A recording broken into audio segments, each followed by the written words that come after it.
Chicos de 401 y 402, vamos a empezar a mirar nuestra guía número 6 con la que vamos a dar apertura a nuestro tercer periodo. En esta guía vamos a hablar de ecosistemas, de individuo, población, comunidad. Vamos a hablar también de los tipos de ecosistemas. ¿Cuál es lo primero que debemos hacer? Entonces nos dice el primer punto.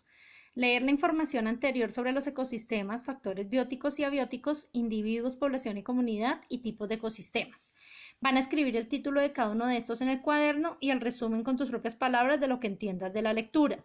Recuerda, si se te facilita reforzar los temas consultando en un libro, en páginas de internet o videos, puedes hacerlo. De lo contrario, realiza tu resumen solo con la información que encuentras en esta guía. Entonces, les recuerdo, vamos a tener a la mano nuestro cuaderno. Vamos a empezar a hacer las lecturas. Escriben como título ecosistemas. Recuerden, si al terminar las lecturas ustedes pueden verificar en algún libro o por Google, en alguna página para reforzar su resumen, lo pueden hacer, sino solamente con lo que leamos acá, no hay problema. Lo importante es que no me escriban tal cual como está en la guía, sino que lo expliquen con sus propias palabras lo que entendieron a partir de la lectura que vamos a hacer. Entonces, escriben como título en su cuaderno ecosistema. Empezamos la lectura. Un ecosistema es un sistema natural formado por un conjunto de seres vivos, biocenosis, así se conocen a los seres vivos dentro de un ecosistema. Y el medio físico donde se relacionan es un biotopo. Bien, entonces, vamos a mirar. Los factores abióticos son vamos a parar ahí un momento. El ecosistema es el lugar donde van a vivir seres vivos que tienen un medio físico donde habitar. Ese es el biotopo. O sea, el lugar donde están esos seres vivos es el ecosistema. ¿Listo? Bien, continuamos. Los factores abióticos son las características físico-químicas de un lugar.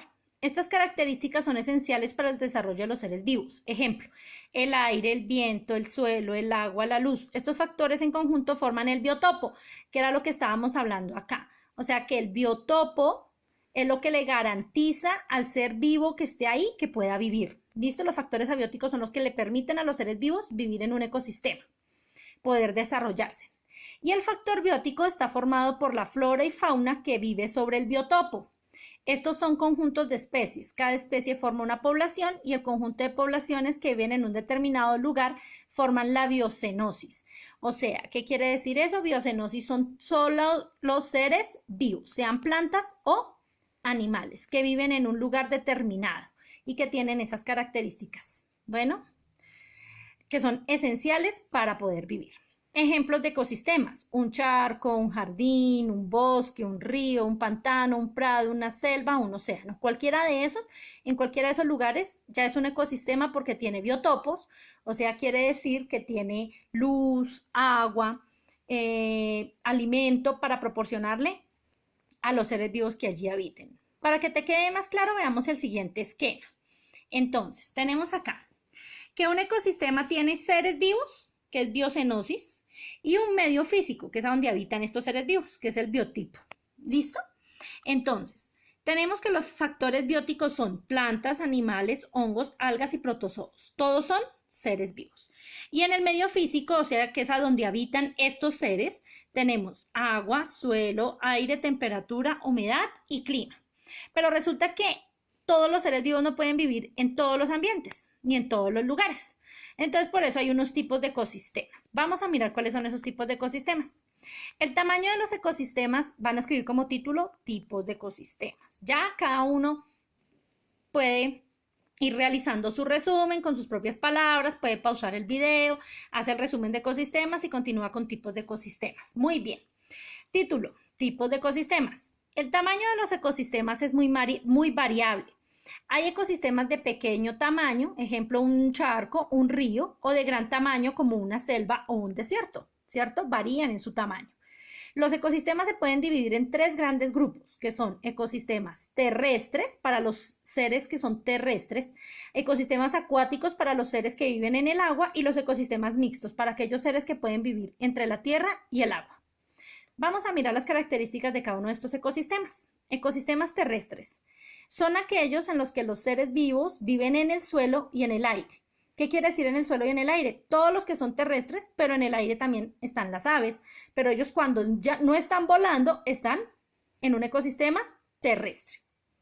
Los más importantes son los desiertos, los bosques, las selvas, los matorrales y las praderas.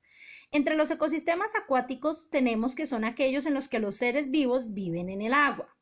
Los más importantes son los ríos, los lagos y los mares. Ya sabemos que allí habitan los seres que son exclusivamente acuáticos. Y en los ecosistemas mixtos tenemos aquellos en los que los seres vivos viven en zonas intermedias entre un ecosistema terrestre y un ecosistema acuático. Los más importantes son las costas y los humedales, porque están entre el ecosistema terrestre, y el ecosistema acuático. Ahora vamos a mirar qué es un individuo. Entonces, los individuos es un ser único e indivisible con vida propia. O sea, cada uno de nosotros somos un individuo. Cada uno de los seres vivos que habitan el planeta son individuos, es decir, un organismo unicelular o pluricelular. Puede tener una sola célula o muchas células, desde que sea vivo es un individuo, capaz de sobrevivir por sí mismo en un ambiente determinado, en cualquiera de los ecosistemas en los que esté acostumbrado a vivir, ¿verdad? Ahora, población es el conjunto de individuos de la misma especie. Conjunto de individuos de características similares, capaces de cruzarse entre sí, dejando descendencia fértil, que viven en un mismo hábitat y en un tiempo dado.